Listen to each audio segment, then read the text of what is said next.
Welcome back to Where They Wander. This week we're taking a slight diversion from our East Coast travels to do a requested video. One of our subscribers asked, what does it take to pack up your rig every few days and move to a new place? This is what it takes. I'm doing the inside, Kev's doing the outside. Once we've cleaned up, done the dishes, put the TV down, now it's time to put everything away. And we mean everything. So, let's get going.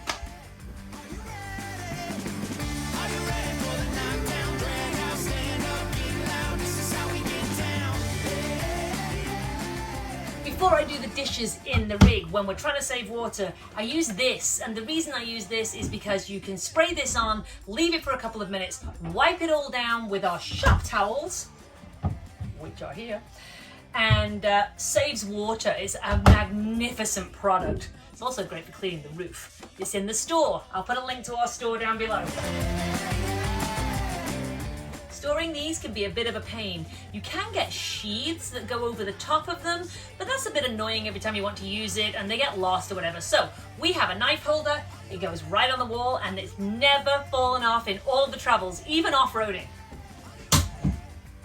While Kat's busy inside, I put everything away from outside into the pass-through storage before I raise the stabilizers. Woo!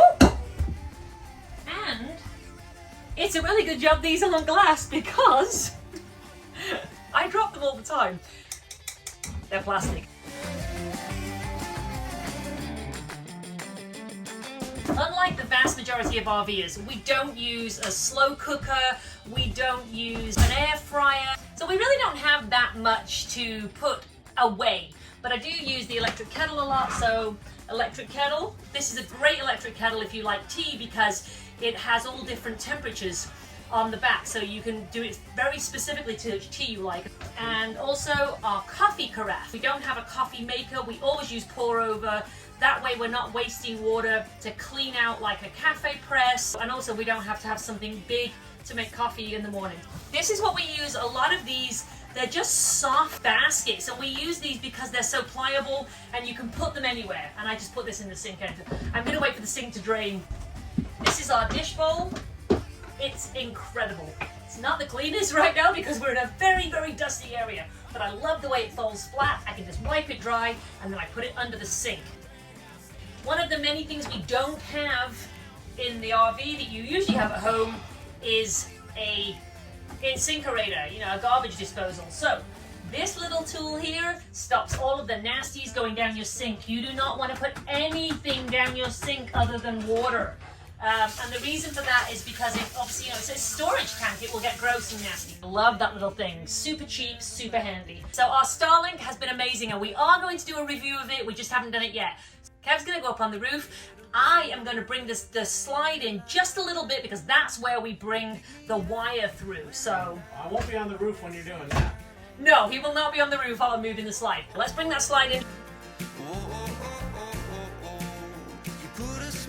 All of these really important electronics go on our bed. It's the safest way for them to be stored while we travel. Now we can put this in, our potatoes. And usually if I've not got an awful lot of dishes, sometimes I just leave them and they go in there as well and they travel just fine. The next thing is Starlink. Here's our Starlink. So this also goes on the bed. One of the next things we do just to pack up is to make sure that the fridge, because we turn our LP gas off, we put it onto electric. I checked the microwave just to make sure I didn't leave anything in there. Now it's my computer and the screen and so on. These are hugely important. I have everything on external storage so I don't lose anything, especially for our footage. This is one of the best things I have ever bought. It is my chair and it goes in the office, but the best thing I like about it is it folds in half. When we travel, it goes completely out of the way. Ta-da! I love that chair. This is one of my favorite tools also. It is a thermometer. It tells us the temperature, not only in the rig, but also in the pass-through. It's very important that our solar doesn't overheat.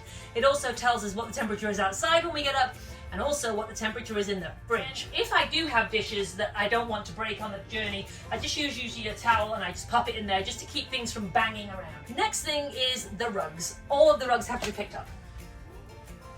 and Bailey's dog toy. And this is where Bailey helps. All right, Bailey, be off the road. There are things in the RV that make life so much easier. It's just a lap desk, but I use it not only if I want to work sometimes on it, I used to eat on it because you will know, we don't have a table and chairs, we took it out. So this is helpful for that. This is Bailey. This is his bowl, which is the only reason he's behaving. So it's a slow eating bowl, it's very, very good, I like it a lot. My next job is to sweep. Next thing to do is to check all of the windows. All the blinds need to be up and all the windows need to be locked, closed. We don't want them opening on the road. One of the last things we do, I don't know whether you can see from here, I'll move the camera over here. This is our Reva shelf. I'll link the video to all the upgrades we did, but this is where we store all of our canned goods, and the reason for that is because the shelving that comes with the rig is useless. So this, sadly, is too heavy for this door, so when we drive it opens this door. The dehumidifier moves over here, I put a cushion in between, I had to use one of the dog beds, and then that just stops that from opening and moving around while we travel. This is what that ends up looking like to prevent that cupboard door from opening. All of these items actually have what's called museum putty, and they're all stuck down to the counter. They will not move. In the bathroom, everything gets pretty much stored in the shower. Have to make sure we put this down, otherwise it will fall down anyway. Whilst I'm in here, I wanted to show you these. They're held on with command strips. They clip out like this, clip straight back in. They're fantastic. These doors have to be locked because, as you can probably tell, they would move around. We've actually forgotten to do that, and this drawer came off completely. We're ready to bring in the slide. A lot of people go up and sweep the slides. We do that if we've been staying like in a forest or something like that. Let's bring these slides in. I do 2 first. Gives me still access into the kitchen if I need it. Anything I want to take to the truck with me for our journey, I put in the bathroom because it is the most easily accessible.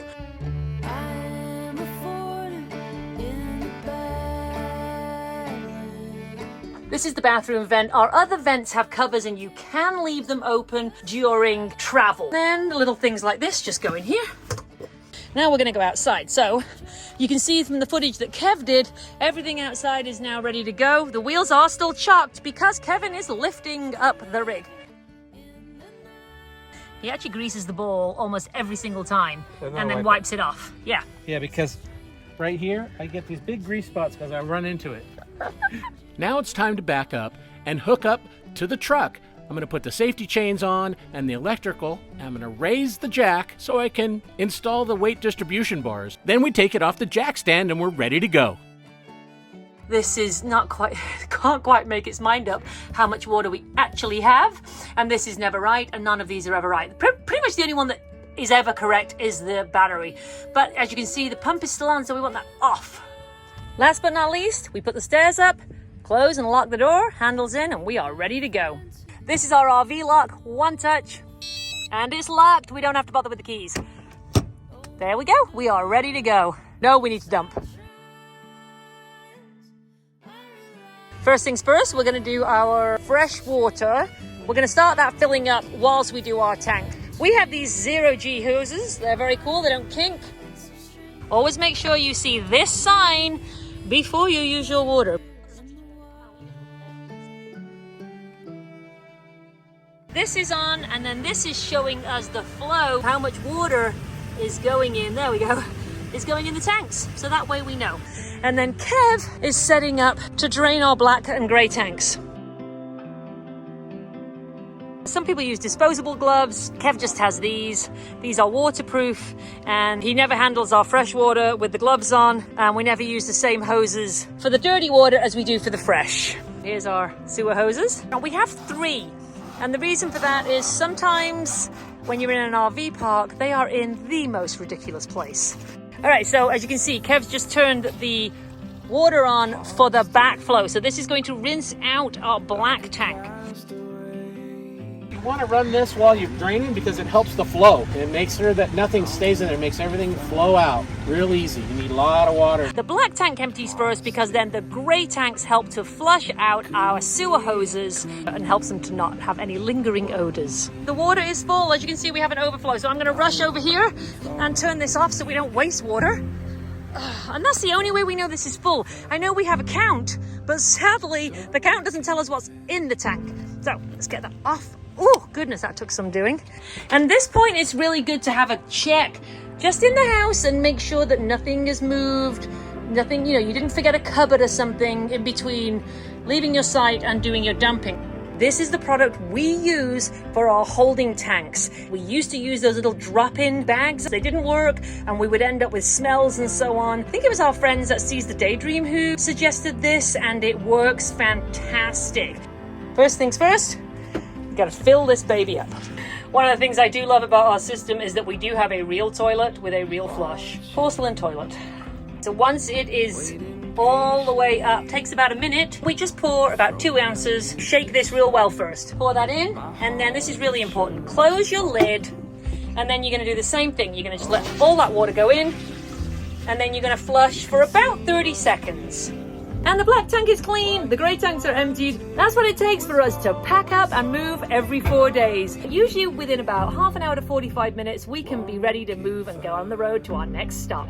Leave us a comment if you have questions on anything else to do with the rig, our setup, our solar, what we think of this Grand Design 2670 MK after 6 months of living in it.